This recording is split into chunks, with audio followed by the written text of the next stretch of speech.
Pengalaman berwisata ke Pantai Indah Bosowa kini semakin efisien. Pengunjung bisa langsung masuk tanpa harus memindai kode QR, cukup dengan menempelkan ponsel ke mesin EDC berkat penerapan Kris Tap. Teknologi ini diluncurkan secara resmi oleh Kepala Perwakilan Bank Indonesia, BI, Sulawesi Selatan, Rizky Ernadiwimanda, bersama jajaran manajemen PT Bosowa Wisata Indonesia dan Bank Nobu sebagai mitra perbankan.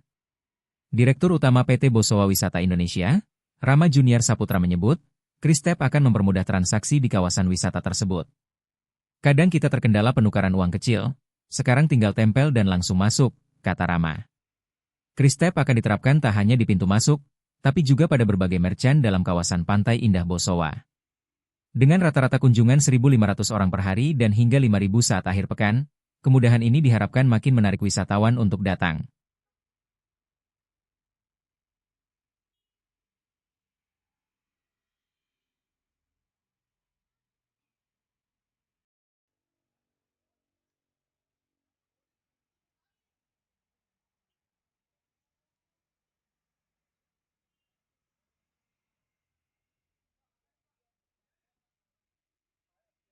Download Tribun X sekarang, menghadirkan lokal menjadi Indonesia.